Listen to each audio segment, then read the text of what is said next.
दोस्तों पहला दिन क्या क्या किए थे हम लोग, ठीक है। तो फर्स्ट हम लोग बहुत सारे एमसीक्यू किए थे, आपको ना उसका आंसर करना था, फिर आगे बढ़े। तो हमको बताओ सबसे पहला क्वेश्चन, पार्टनरशिप एक्ट कब आएगा? 1932। ठीक। अच्छा बताओ पार्टनरशिप स्टार्ट करने के लिए मिनिमम नंबर ऑफ मेंबर कितने चाहिए? 2। तो मैक्सिमम कितना चाहिए? एज पर पार्टनरशिप एक्ट बोले तो बोले maximum number of partner as per partnership act 1932, अगर बोले तो 50। अगर बोले एज पर कंपनीज एक्ट 2013 तो 10। 50, फिर भी 50, कुछ भी बोले 50। अगर बोले एज पर कंपनीज एक्ट 2014 तो भी 50, ठीक है। बात समझ में आया? मतलब मैक्सिमम नंबर ऑफ मेंबर कितना होता है? 50।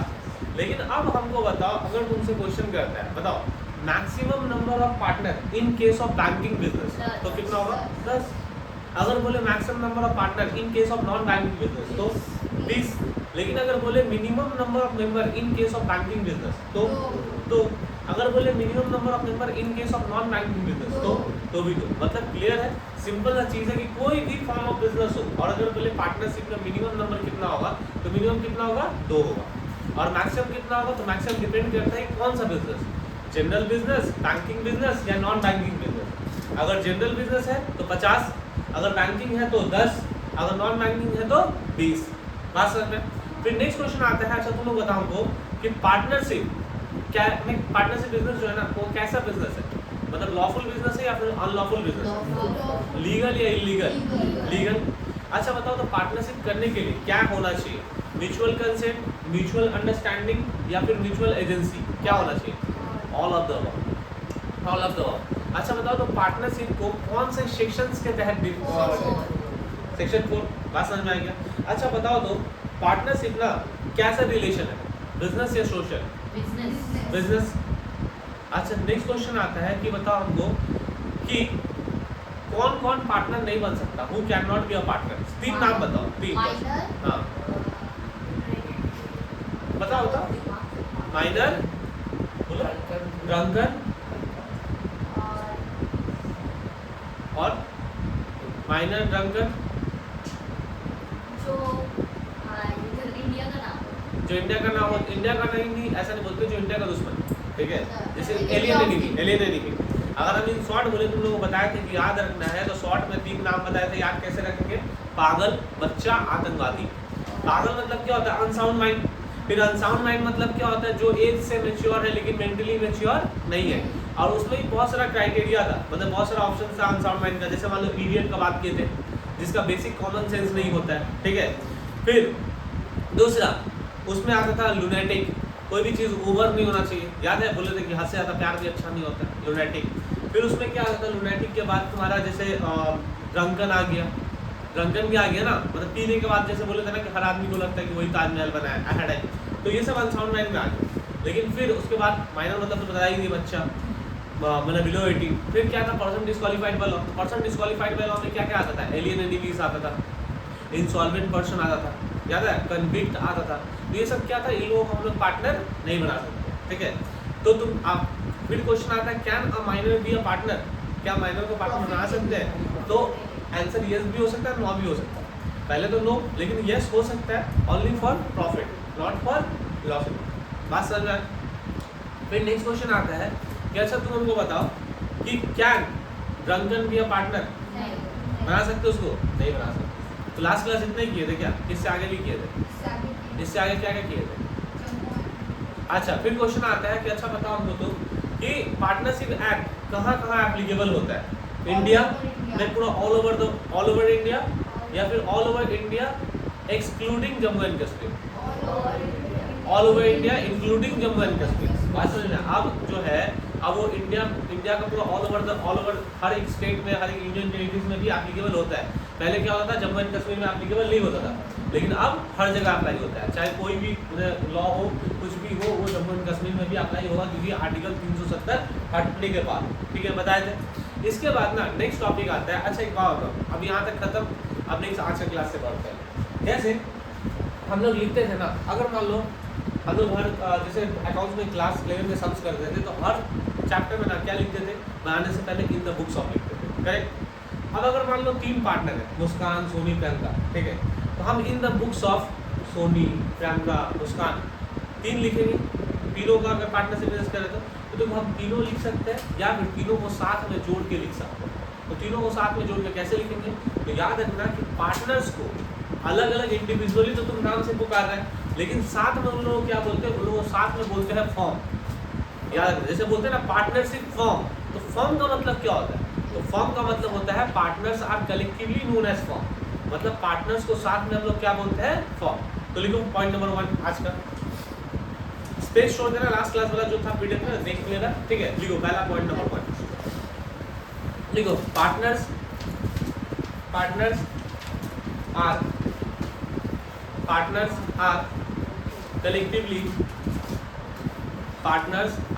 collectively known as partners are, हम रिपीट करेंगे, partners are collectively known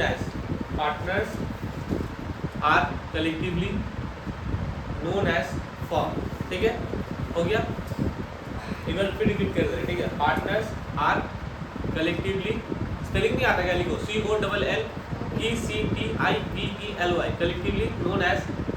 collectively known as firm. Partners are collectively known as firm, ठीक है। चलो अब देखो नेक्स्ट आते टॉपिक। देखो एक सेक्शन है, ठीक है, एक सेक्शन है, सेक्शन का नाम क्या है? तो सेक्शन का नाम है सेक्शन 464। ये क्वेश्चन भी आता है बहुत बार एग्जाम में, ठीक है। तुमसे एग्जाम में क्वेश्चन करेगा कि बताओ as per section 464 maximum number of partner कितना होगा? एग्जाम में क्वेश्चन आता है कि as per section 464 maximum number of partner कितना होगा? तो याद रखना, as per section 464 maximum number, ठीक है, मैक्सिमम नंबर ऑफ पार्टनर कितना होता है? तो मैक्सिमम नंबर ऑफ पार्टनर होता है तुम्हारा 100, डबल डायरेक्ट, बात समझे? तो यहाँ से ना 2 क्वेश्चन बनता है। 2 क्वेश्चन क्या? ये तो तुमको सिंपल सा क्वेश्चन पूछेगा, बता according to section 464 maximum number of partner कितना होता है? तो क्या बोलोगे? 100, बात समझे? दूसरा क्वेश्चन तुमको उल्टा करेगा। उल्टा कैसे बोलेगा? As per which section maximum number of partner is 100। तो कौन सा सेक्शन के तहत? 464 के तहत, बात समझ में? तो लिखो एज पर, नेक्स्ट पॉइंट लिखो, as per section 464 maximum number of partner as per section 464 maximum number of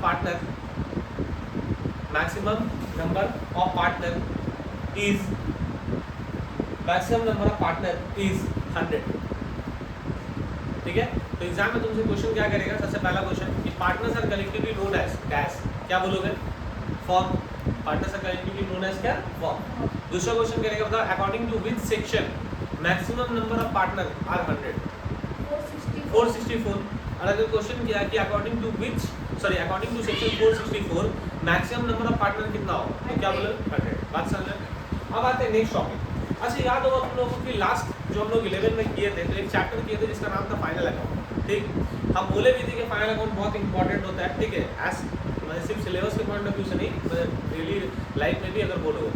तो जब हम तुम लोग फाइनल अकाउंट करवाए थे ना, तो हम लोग एक स्टेटमेंट बार एक लाइन रिपीट कर रहे थे कि फाइनल अकाउंट जो है ना सिर्फ सोल प्रोवाइडरशिप बिजनेस में नहीं बनता, हर बिजनेस में बनता है।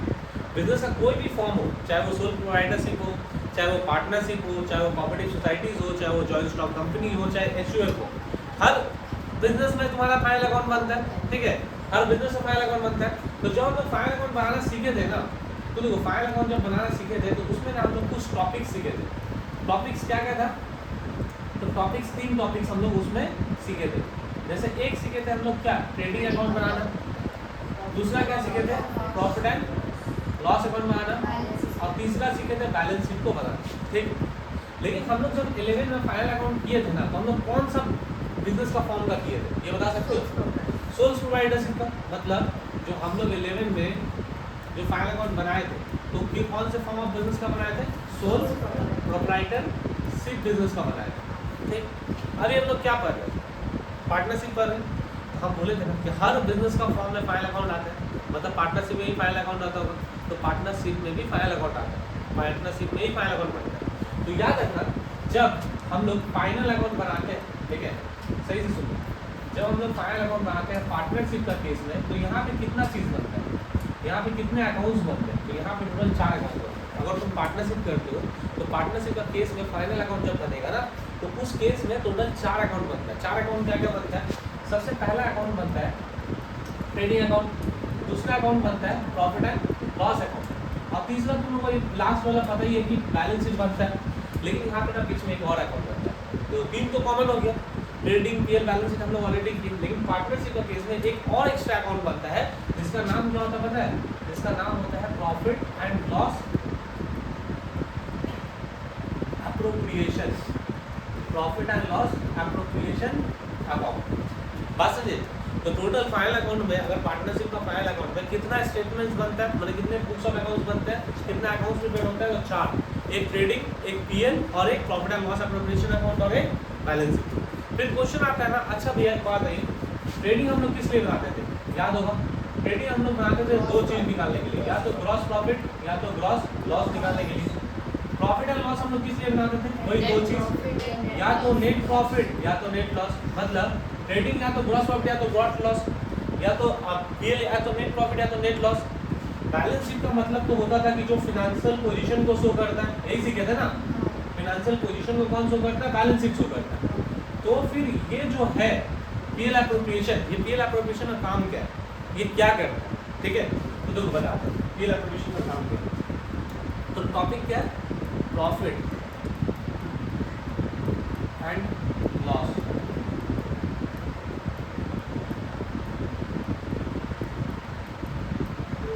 Appropriation account. अब सुनो, ये जो वर्ड है ना, ये वर्ड नया है तुम लोगों के लिए, ठीक? एप्रोप्रिएशन वर्ड जो है, एप्रोप्रिएशन वर्ड ही ना नया है। तो देखो एप्रोप्रिएशन वर्ड का मतलब क्या होता है? तो देखो इस वर्ड का मतलब क्या होता है? एप्रोप्रिएशन का मतलब, एप्रोप्रिएशन का मतलब होता है डिस्ट्रीब्यूट करना, डिस्ट्रीब्यूट करना। डिस्ट्रीब्यूट मतलब डिस्ट्रीब्यूट ऑफ क्या? तो डिस्ट्रीब्यूट क्या करोगे? Distribute of profit and loss. बात समझे? जैसे हम लोग सोल प्रोप्राइटरशिप का बनाते थे, तो सोल प्रोप्राइटरशिप मतलब क्या होता था? अकेला मतलब ओनर या फिर डस्ट ओनर होता था, अकेला ओनर होता था, अकेला प्रोप्राइटर होता था। लेकिन पार्टनरशिप में एक ही ओनर होता है क्या? नहीं, मोर देन वन होता है, मतलब 2 तो होता ही है। तो सारा प्रॉफिट अकेले लेके जाएगा क्या वो? नहीं, उसको तो बांटना पड़ेगा ना।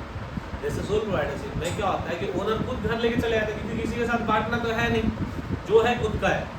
लेकिन इसमें अकेले तो तुम लेके जा नहीं सकते, तुम्हारा जो भी पार्टनर होगा पार्टनर के साथ बांटना पड़ेगा, चाहे प्रॉफिट हो चाहे लॉस हो। तो पीएल एप्रोप्रिएशन अकाउंट वो अकाउंट है जो क्या शो करता है? जो शो करता है distribution of profit and loss among the partner. जब प्रॉफिट और लॉस का बंटवारा होता है ना, ठीक है, among the partner, between the partner, तो जो अकाउंट हम लोग बनाते हैं उस बंटवारे के लिए, उस अकाउंट को हम लोग क्या बोलते हैं? उस अकाउंट को बोलते हैं पीएल एप्रोप्रिएशन अकाउंट। अगर शुद्ध भाषा में बोले तो देखो एक सिंपल सा चीज समझाते हैं। याद करो हम लोग ट्रेडिंग अकाउंट बनाते थे, हम लोग ट्रेडिंग अकाउंट बनाते थे, तो ट्रेडिंग अकाउंट से क्या निकलता था? या तो ग्रॉस प्रॉफिट निकलता था या तो ग्रॉस लॉस निकलता था ट्रेडिंग अकाउंट से, एक ना, ट्रेडिंग से या तो ग्रॉस प्रॉफिट या तो ग्रॉस लॉस निकलता था। फिर उसको हम लोग क्या करते थे? फिर उसके बाद हम लोग बना देते प्रॉफिट एंड लॉस अकाउंट। अगर प्रॉफिट ग्रॉस प्रॉफिट होता था तो वो इधर आ जाता था, पीएल का क्रेडिट में आ जाता था ग्रॉस प्रॉफिट बोल के। अगर लॉस होता था तो पीएल का डेबिट में आ जाता था टू ग्रॉस लॉस बोल के। फिर जब हम लोग पीएल बनाते थे तो पीएल से क्या निकलता था? या तो तुम्हारा नेट प्रॉफिट निकलता था या तो नेट लॉस निकलता था, राइट? और उसके बाद उसको हम लोग क्या करते थे? बैलेंस शीट में ले आते थे। अगर नेट प्रॉफिट हुआ तो उसको हम लोग क्या करते थे? कैपिटल में ले जाके प्लस कर देते थे, और अगर लॉस होता था तो नेट लॉस को माइनस कर देते थे, ये करते थे। लेकिन क्या यहाँ पे इसके बाद ये स्टेप आएगा? नहीं, क्योंकि ये तो सोल प्रोप्राइटरशिप नहीं है, ये पार्टनरशिप है। तो यहाँ से ना एक नया स्टेप बनता है, उसको बोलते हैं प्रॉफिट एंड लॉस एप्रोप्रिएशन। अब जो प्रॉफिट एंड लॉस एप्रोप्रिएशन जब बनेगा, सेम प्रोसेस फॉलो होगा। अगर नेट प्रॉफिट हुआ तो ये कहाँ चला जाएगा? ये इसका इधर क्रेडिट साइड में चला जाएगा, क्या बोल के? By net profit. और अगर लॉस हुआ तो क्या चला जाएगा? To net loss. फिर यहाँ से या तो प्रॉफिट होगा या तो लॉस होगा। तो अगर लॉस हुआ तो बढ़ जाएगा पार्टनर में, अगर प्रॉफिट हुआ तो पार्टनर में बढ़ जाएगा। बात समझे? तो ये सीन है इसका। तो अब कॉपी में लिखो, सबसे पहले नेक्स्ट पॉइंट लिखो। अब क्वेश्चन आता है ना कि what do you mean by PL appropriation. तो ये तो नहीं पूछिए पीएल एप्रोप्रिएशन अकाउंट क्या होता है, लेकिन मतलब तो समझना पड़ेगा।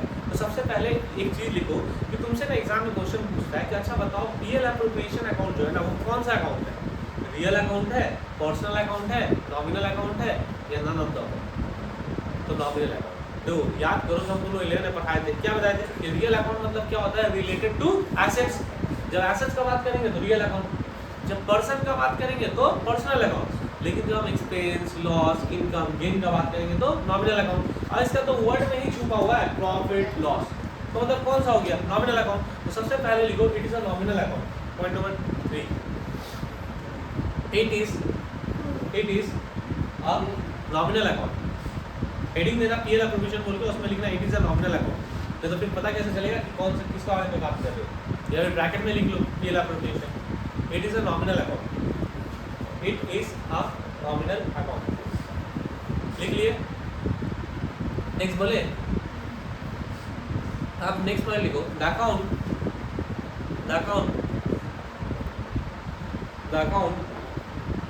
which is prepared to show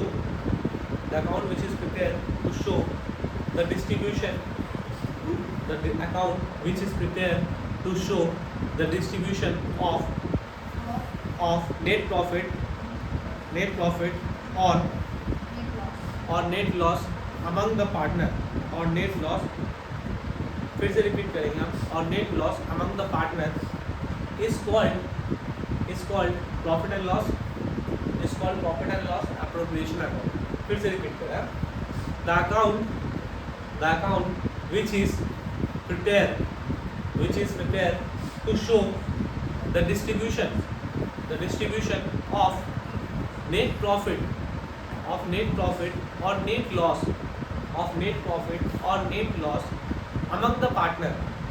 among the partner is called profit and loss appropriation account।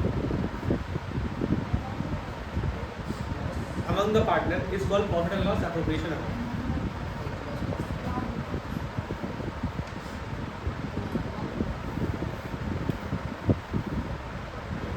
ठीक है, समझ में आ गया। अब देखो नेक्स्ट क्वेश्चन आता है। तो जैसे ना हम लोग क्या बोले कि जैसे हम लोग पीएल एप्रोप्रिएशन बनाएंगे, profit and loss appropriation account बनाएंगे, तो हम लोग क्या सीखे हमेशा, या तो ये साइड बड़ा होगा और ये साइड छोटा, और या तो ये साइड बड़ा होगा, ये साइड छोटा।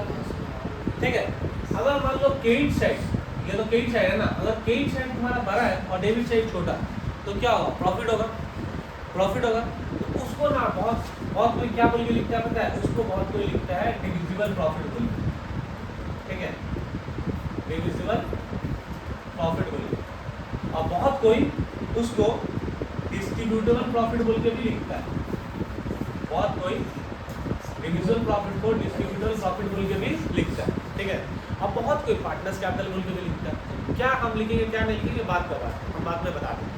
अभी लिखो कि डिविजिबल प्रॉफिट, नेक्स्ट लाइन लिखो, divisible profit refers to divisible profit, DIVISIBLE,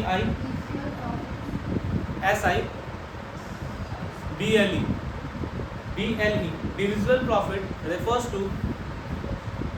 to distributable profit, divisible profit refers to distributable profit। Distributable का स्पेलिंग होता है DISTRIBUTABLE, डिस्ट्रीब्यूटेबल प्रॉफिट। ठीक है, divisible profit refers to distributable profit. बात समझे? तो कितना क्वेश्चन बना, सबसे पहला क्वेश्चन तुमको बता, आंसर दो कि partners are collectively known as क्या, फॉर्म। बताओ as per which section maximum number of partner is 100, 464। अच्छा बताओ, तो as per section 464 maximum number of partner कितना होता है, 100। अच्छा बताओ, तो वो कौन सा अकाउंट है जो नेट प्रॉफिट और नेट लॉस को बांटने के लिए बनाया जाता है, profit and loss appropriation account. ठीक है, जस्ट बात ही नहीं हो रहा, और ना बह जा रही तुम। ठीक है, तो नेक्स्ट क्वेश्चन आता है, ठीक है, कि profit and loss after prediction account कौन सा अकाउंट है? रियल अकाउंट है, पर्सनल अकाउंट है या नॉमिनल अकाउंट? नॉमिनल अकाउंट है, समझ आया उसका, ठीक है।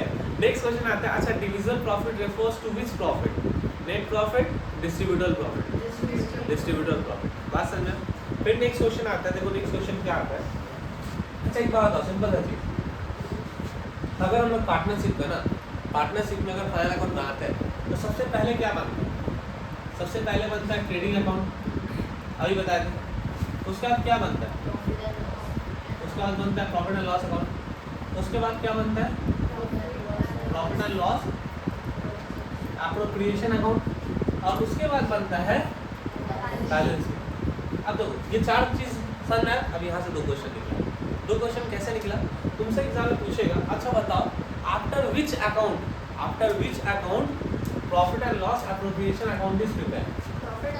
प्रॉफिट एंड लॉस, बात समझे? तुमसे एग्जाम में शुद्ध भाषा में पूछेगा कि बताओ कौन से अकाउंट के बाद हम लोग profit and loss appropriation account को बनाते हैं। तो कौन सा अकाउंट के बाद दिखेगा तुमको? कौन सा अकाउंट के बाद बना रहे हो? प्रॉफिट एंड लॉस के बाद। तो आंसर क्या होगा? Profit and loss. एग्जाम में वहाँ पर क्वेश्चन ऐसे ही रहेगा कि after which account PL appropriation account is prepared. Option में रहेगा ट्रेडिंग, पीएल, मैन्युफैक्चरिंग या बैलेंस शीट। तो क्या लिखोगे?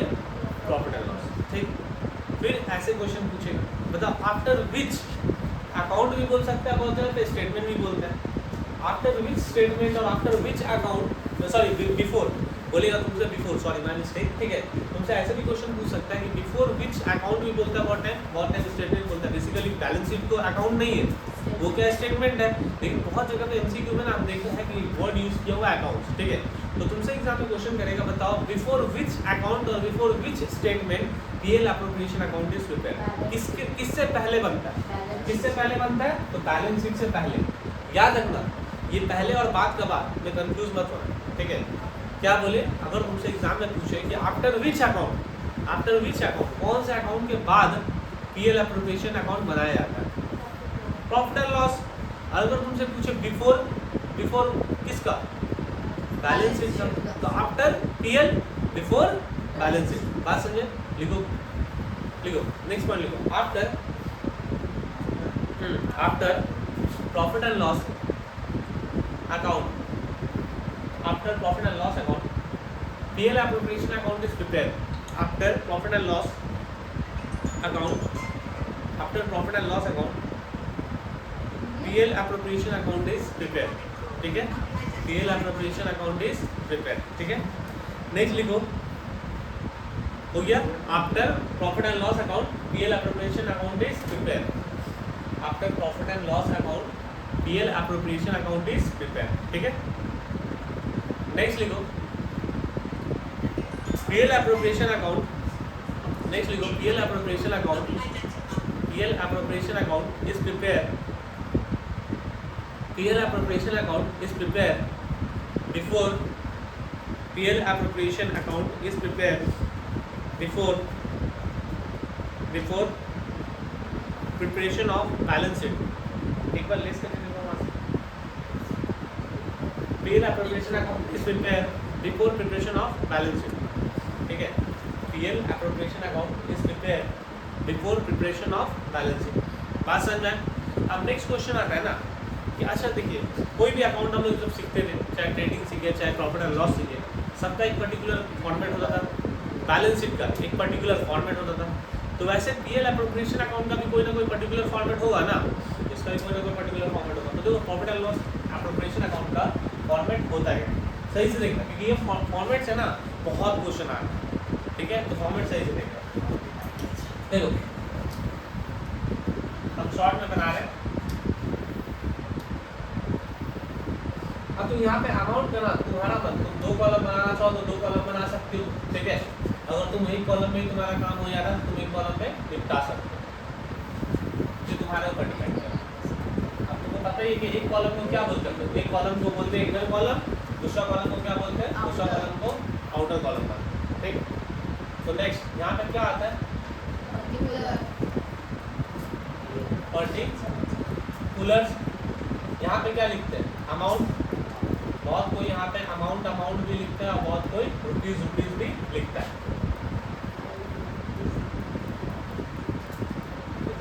सही लगे वो तो लिख सकते हो कोई। अच्छा इधर क्या आता है, क्रेडिट या डेबिट? क्रेडिट, ठीक है। इधर क्या आएगा? डेबिट। अब तो हेडिंग क्या आएगा? तो हेडिंग लिखते हैं हम लोग profit and loss appropriation, profit and loss appropriation account for the years, बात नहीं, फॉर द ईयर्स एंडेड, दूसरा बात नहीं, फॉर द ईयर्स एंडेड जो होगा वो, नहीं तो डॉट डॉट डॉट डॉट, ठीक है। फिर बात समझे क्या लिखे, profit and loss appropriation account for the year ended जो भी होगा वो, नहीं तो डॉट डॉट डॉट डॉट। और ऊपर में फिर क्या लिखेंगे, तो सुनो ऊपर में इन द बुक्स ऑफ, अब फॉर एग्जांपल 3 पार्टनर है या 2 पार्टनर है, तो तुम दोनों का नाम भी लिख सकते हो, जैसे for example X Y Z 3 partner, तुम दोनों का नाम भी लिख सकते हो, या तो तुम डायरेक्ट लिख सकते हो इन द बुक्स ऑफ फर्म। बात समझे, क्योंकि बोले थे कि क्या बोलते हैं पार्टनर्स को साथ में क्या बोलते हैं, फर्म बोलते हैं, मतलब पार्टनर्स अगर लिखते नोन एज फर्म। तो हमने यहाँ पे इन द बुक्स ऑफ फर्म नहीं लिख रहे, अभी फिलहाल हम एक्स वाई जेड 3 जन का नाम यूज कर रहे हैं, ठीक है। लेकिन अभी क्वेश्चन में बहुत सारे फॉर्मेट वर्ड्स किए हैं, इसलिए सबसे पहले ना क्रेडिट साइड को पकड़ते हैं, तो क्रेडिट साइड में बहुत कम आइटम आता है, सिर्फ 2 ही आइटम आता है। तो क्या क्या आता है, सबसे पहले आता है इधर by net profit, by net profit. अब नेट प्रॉफिट कैसे आया, याद करो ट्रेडिंग में आते थे, तो ट्रेडिंग से क्या आता था, या तो ग्रॉस प्रॉफिट या तो ग्रॉस लॉस, वो पीएल में ट्रांसफर होता था। फिर पीएल में या तो नेट प्रॉफिट निकलेगा तो नेट लॉस, तो कहाँ ट्रांसफर होगा, यही ट्रांसफर होगा ना, क्योंकि आफ्टर पीएल ही ना पीएल एप्रोप्रिएशन बनता है। तो फिर माइंड में क्वेश्चन आ रहा होगा, अच्छा एक बात है, फिर नेट प्रॉफिट बनाने के लिए तो पीएल बनाना पड़ेगा, अब पीएल के लिए फिर पीएल में तो ग्रॉस प्रॉफिट आता था, तो पीएल के लिए फिर ग्रॉस प्रॉफिट निकालना होगा, ग्रॉस प्रॉफिट के लिए फिर ट्रेडिंग अकाउंट बनाना होगा, मतलब इनडायरेक्टली ट्रेडिंग भी बनाना है, पीएल भी बनाना है, ठीक नहीं, ऐसा क्वेश्चन में तुमको नेट प्रॉफिट दिया हो रहेगा, ठीक है, क्वेश्चन में नेट प्रॉफिट दिया हो रहेगा, क्योंकि ऑलरेडी हम ट्रेडिंग अकाउंट सीख चुके हैं, पीएल अकाउंट सीख चुके हैं, बैलेंस शीट सीख चुके हैं, तो हम क्यों बनाएंगे फिर से, जो चीज़ नहीं सीखे है वो चीज़ सीखे, बात समझे। तो यहाँ पे क्या आएगा, सबसे पहले नेट प्रॉफिट। दूसरा चीज़ क्या आएगा, तो दूसरा आता है तुम्हारा interest on drawing, interest on drawing. जो भी पार्टनर पैसा विड्रॉ करेगा, for example X Y Z 3 partner है ना, तो जो भी विड्रॉ करेगा तो पैसा भरेगा। अच्छा एक बात बताओ, क्यों भरेगा, ड्राइंग का मतलब तो तुमको पता ही है कि पर्सनल यूज के लिए निकालते हैं। अब 3 जन का बिजनेस है, अब तीनों का बिजनेस है, मान लो सोनी, मुस्कान और प्रियंका का बिजनेस है, अब उसमें से ना प्रियंका 12 पैसा बिजनेस से निकाल लेते हैं, ठीक है, अपना पर्सनल यूज के लिए, तो इस पे बाकी दोनों का तो नुकसान हो सकता है। नुकसान कैसे हो सकता है, अगर वही पैसा अगर हम किसी और को दें तो वहाँ से तो इंटरेस्ट आएगा ना, आएगा, लेकिन नहीं, प्रियंका निकाल रही है, मुस्कान निकाल रही है, तो उसमें तो दोनों बाद की रिमेनिंग पार्टनर का लॉस है। तो क्या डिसाइड होता है पता है, कोई भी पार्टनर अगर पैसा निकालेगा तो उस पर इंटरेस्ट देगा। फर्म क्या करता है, अगर फर्म में से तुम पैसा निकालोगे, पार्टनरशिप बिजनेस से पैसा निकालोगे, तो तुमको उसके ऊपर इंटरेस्ट देना पड़ेगा, बात समझे। तो कोई भी पार्टनर अगर पैसा निकालता है तो उसको उसका ऊपर इंटरेस्ट देना पड़ता है, बात समझे। नेक्स्ट इसमें और फिर कई साइड में कुछ नहीं आता, बस 2 ही आइटम आता। अब जैसे हम पैसा निकालते हैं तो पैसा के ऊपर इंटरेस्ट देते हैं, वैसे जब हम बिजनेस में पैसा लगा रहे हैं, कैपिटल लगा रहे हैं, तो उसके ऊपर हमको मिलना भी तो चाहिए, मिलना चाहिए ना। तो फिर इधर क्या आता है, इधर आता है इंटरेस्ट ऑन कैपिटल। अब तो वहाँ पे तो जो निकालेगा वो भरेगा, लेकिन यहाँ तो सबको मिलेगा, क्यों, क्योंकि कैपिटल बिजनेस में तो सभी लगाया होगा ना। तो मान लो एक्स भी लगाया है, वाई भी लगाया है, जेड भी लगाया है, तो तीनों को ही पैसा मिलेगा, बात करना। नेक्स्ट आता है टू पार्टनर्स सैलरी। अब तो जो भी पार्टनर को सैलरी मिले, फॉर एग्जांपल एक्स को सैलरी मिल रहा तो लिख देंगे, अगर नहीं मिला तो नहीं लिखेंगे। फिर माइंड में क्वेश्चन आता होगा तुम लोग, अच्छा बात है, पार्टनर मतलब तो ओनर, तो ओनर को सैलरी कैसे मिलेगा, माइंड में क्वेश्चन नहीं आता है, डाउट नहीं आता है। मालिक को सैलरी कैसे, मालिक तो प्रॉफिट लेता है ना। अब एक बात होता है, जैसे मान लो फॉर एग्जाम्पल 3 जन ये लोग पार्टनर है, सोनी, मुस्कान, प्रियंका, तीनों पार्टनर है। अब तीनों जो पार्टनर है तो तीनों तो बैठे ही रहेंगे, अब उसके फॉर्म में बहुत सारा वर्कर काम करेगा, तो वर्कर काम कर रहा है तो उसमें से कोई वर्कर है जो अकाउंट संभाल रहा है, ठीक। अब सोनी बोली ना, देखता है मेरा तो अकाउंट बहुत खतरनाक है, हम तो बहुत खतरनाक पढ़ाई की, तो एक काम करते हैं ना, बाहर वाले को तो 20,000 रुपये सैलरी दे रहे, इससे अच्छा वो अकाउंट का काम हम ही कर लेते, हम लोग तो बैठे हम कर लेते हैं। तो प्रियंका और मुस्कान ने एग्री भी कर जाएगी, बोले हाँ एक ही बात है, बाहर वाला का पैसा बाहर वाले को 20,000 रुपया दे, उसे जो अपना पार्टनर ही रख ले। अब इससे क्या होगा, एक पैसा घर ही में रह जाएगा, दूसरा चीज़ मतलब अपने आदमी के पास रह जाएगा, दूसरा चीज़ काम बहुत एफिशिएंटली और एक्यूरेटली होगा। लेकिन खुद का आदमी करेगा तो एक ट्रस्ट वाला भी बात है, हाँ खुद का आदमी कर रहा है, सही से कर रहा होगा, बात समझे। तो वो कर रही है, अब वो कर रही है तो ये जो एक्स्ट्रा काम कर रही है वो बिजनेस में, तो उस एक्स्ट्रा काम का एक्स्ट्रा पैसा लेगी ना, तो सैलरी में कर रहा है, बात समझे। नेक्स्ट आता है टू पार्टनर्स कमीशन। अब पार्टनर्स कमीशन मान लो वाई, जैसे फॉर एग्जाम्पल जिसको भी मिल रहा है तो वाई को मिल रहा है।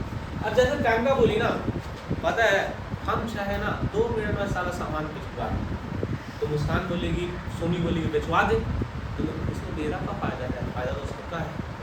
बोली पहले बटते पता बिकवाएगी कैसे, बोली मेरा बहुत सोर्स है, एक टाइम में हम टिकटॉक स्टार थे, ठीक है, तो मेरा बहुत फैन फॉलोइंग है, हम भिजवा देंगे। तो बोलेंगे ना कि हाँ भाई भिजवा दे, तो भिजवाएगा तो सबका फ़ायदा होगा। लेकिन प्रियंका का एक्स्ट्रा फ़ायदा क्या, हम लोग ऐसे थोड़े कर देंगे, हम तो कुछ दलाली लेंगे ना, ठीक है, ऐसे थोड़े देंगे। तो मान लो ठीक है, तेरा हर सेल पे तो इतना कमीशन ले लेना, बात समझे। तो एक्स्ट्रा काम दे रही है, एक्स्ट्रा एफर्ट दे रही है, तो एक्स्ट्रा पैसा मिलना चाहिए ना, तो एक्स्ट्रा पैसा। अब आता है टू इंटरेस्ट ऑन लोन। अगर मान लो कोई पार्टनर अगर बिजनेस से लोन ले रहा है, लोन, ठीक है, उसका भी आता है। जैसे मान लो सोनी बोली कि हमको कुछ पैसा चाहिए, तो लोन के तौर पे ले रही है, तो अभी आएगा। जैसे फॉर एग्जांपल जेट, ठीक। फिर आता है रिजर्व, याद रखना, फिर क्या आता है, फिर आता है रिजर्व। अब रिजर्व क्या होता है, तो देखो रिजर्व किसी पर्टिकुलर पार्टनर का नहीं होता है, याद है। रिजर्व जो होता है ना, रिजर्व किसी पर्टिकुलर पार्टनर का नहीं होता है। क्यों नहीं होता है, क्योंकि देखो रिजर्व किसी पर्टिकुलर पार्टनर का नहीं होता है, क्योंकि रिजर्व का मतलब क्या होता है, रिजर्व का मतलब होता है पार्ट ऑफ प्रॉफिट, प्रॉफिट का हिस्सा, तो उसमें तो सबका होता है, तो इसलिए वो किसी एक पार्टनर का नहीं होता। इसलिए देखो हम हर में किसी न किसी पार्टनर का नाम लिखे, लेकिन रिजर्व में किसी का नाम लिखे नहीं लिखे, बात समझे, बस हो गया। अब इसके बाद अगर मान लो बोनस आ रहा है, एक एक्स्ट्रा आइटम बोनस अगर मिलेगा किसी को तो बोनस लिखेंगे, जनरली किसी शब्द में रहता नहीं, अगर रहा तो बोनस लिख देंगे, अदरवाइज और कुछ नहीं। तो हो गया, कहानी खत्म। अब बैलेंस करेंगे, तो याद रखना बैलेंस जब करेंगे तो बैलेंस करने के टाइम क्या होगा बताओ, या तो क्रेडिट साइड भरा होगा या तो डेबिट साइड, यही ना, या तो डेबिट भरा या तो क्रेडिट भरा। अगर मान लो क्रेडिट साइड भरा है, अगर क्रेडिट साइड भरा है मतलब ये साइड भरा है और ये साइड छोटा, तो क्या होगा, प्रॉफिट या लॉस, प्रॉफिट। तो उसको क्या बोल के लिखेंगे, उसको लिखेंगे टू पार्टनर्स कैपिटल बोल के, टू पार्टनर्स कैपिटल बोल के, ठीक है। और जो भी पार्टनर है, मान लो एक्स है, वाई है, जेड है, तो तीनों में उसको क्या करेंगे, प्रॉफिट को डिस्ट्रीब्यूट कर देंगे। अब कैसे बांटेंगे नहीं बांटेंगे ये सब अगला क्लास बताएंगे, लेकिन याद रखना फिर अगर ये साइड बड़ा हो जाएगा तो वो साइड छोटा हो जाएगा। तो अगर ये साइड छोटा है और डेबिट साइड बड़ा, मतलब डेबिट बड़ा क्रेडिट छोटा, तो प्रॉफिट या लॉस, लॉस। तो उसको क्या करेंगे, फिर वैसे ही बांट देंगे, क्या बोल के, बाई पार्टनर्स कैपिटल बोल के, जो भी पार्टनर है एक्स, वाई और जेड, तीनों में बांट देंगे।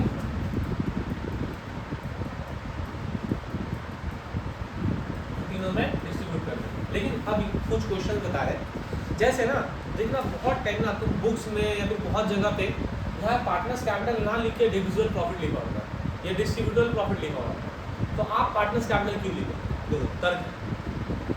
एक्चुअली में क्या होता है, पार्टनर्स कैपिटल ही होता है। अच्छा बताओ हमको, तुम जब जर्नल करते थे तो जर्नल से लेजर करते थे, तो लेजर करते थे अगर मान लो परचेज टू कैश होता था तो परचेज में टू कैश लिखते थे और कैश में जाके बाई परचेज लिखते थे। ऐसा कभी किए कि परचेज में टू कैश के जगह पर टू बैंक लिख दिए, जिससे जिसका रिलेशन है उसी से ना बात करेंगे। अगर मान लो रिलेशन प्रियंका का सोनी के साथ, तो हम सोनी और प्रियंका का ही ना बात करेंगे, मुस्कान को बोलेंगे तुम काहे बिगा दो इसको, ये बात।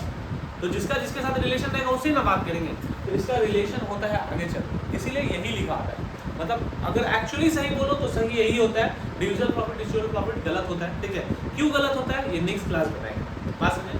लेकिन अभी देखो यहाँ से क्वेश्चन क्या क्या जनरेट हुआ, क्वेश्चन बहुत जनरेट हुआ। अच्छा सिंपल सा एक क्वेश्चन पूछते हैं, अच्छा ये जो अकाउंट बना रहे हैं ये किसी पर्टिकुलर बिल एप्रोप्रिएशन अकाउंट जो है ये किसी पर्टिकुलर पार्टनर का अकाउंट है, एक्स का, वाई का, जेड का, या फिर पूरा फर्म का अकाउंट, पूरा फर्म का अकाउंट है। अच्छा जो भी हो रहा है मतलब पूरा फर्म का हो रहा है। अब तुम लोगों को पता है कि पीएल एप्रोप्रिएशन अकाउंट कौन सा अकाउंट है? Real personal nominal. कौन सा है? नॉमिनल। नॉमिनल का रूल क्या था कि क्रेडिट साइड में क्या आता है? एक्सपेंस लॉस आता है या इनकम गेन आता है? क्रेडिट साइड में इनकम आता है और डेबिट में जो क्या आता है? Expense loss. मतलब ये क्रेडिट साइड में जो भी है वो इनकम और गेन है और डेबिट साइड में जो भी है वो एक्सपेंस और लॉस है। किसका? बात समझे? अब तुमसे एग्जाम में यहाँ से क्वेश्चन कैसे करेगा? क्वेश्चन ऐसे करेगा, अच्छा बताओ तो interest on capital is dash for firm. Interest on capital is dash for firm. Option में रहेगा expense, loss, income, none of the above.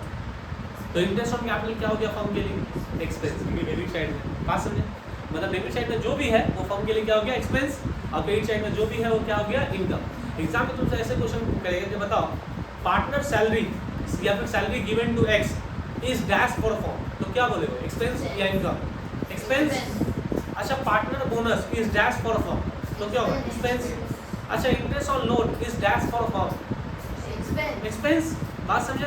Reserve is dash for firm, क्या होगा? एक्सपेंस। बात समझे? तुमसे ऐसा क्वेश्चन कर सकते हैं, बताओ interest on drawing is dash for form, income. Interest on drawing क्या होता है? इनकम। समझ में आ गया? एक क्वेश्चन ये एक्सपेंस और इनकम के पॉइंट ऑफ व्यू से पूछा है, कहीं से भी पूछेगा। दूसरा क्वेश्चन ऐसे तुमसे पूछेगा, अच्छा बताओ, सिंपल देख लो एक बार फॉर्मेट देख लिया ना दूसरा क्वेश्चन को।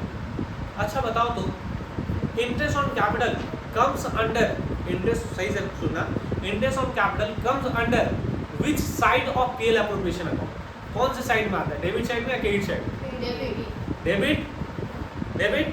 अच्छा बताओ तो interest on drawing comes under which side of PL appropriation? Credit. अगर बोलेगा अच्छा बताओ partner salary comes under which side of PL appropriation? Debit. अच्छा partners bonus comes under which side of PL appropriation? Debit. अच्छा बोले कि बताओ reserves comes under which side of PL appropriation? Debit. अगर बोले कि डिविजिबल प्रॉफिट या distributable profit comes under which side of PL appropriation? Debit. Profit debit में आता है, हम उसको पार्टनर्स कैपिटल बोल के लिखे थे, याद रखना। लेकिन क्या बोलते हैं उसको? डिविजिबल प्रॉफिट बोलते हैं या डिस्ट्रीब्यूटेबल प्रॉफिट बोलते हैं। समझ में आ गया पूरा केस? तब थोड़ा सा रिकैप करते, रिविजन करते, फिर चले जाने का। बता हमको सबसे पहले, सब लिख लेना, थोड़ा सा रिकैप कर लेते उसका कमेंट दे देंगे। बता हमको क्वेश्चन, बताओ according to which section maximum number of partners are 460 100? 460 ऐसे गलती से बोल दी। अच्छा बताओ तो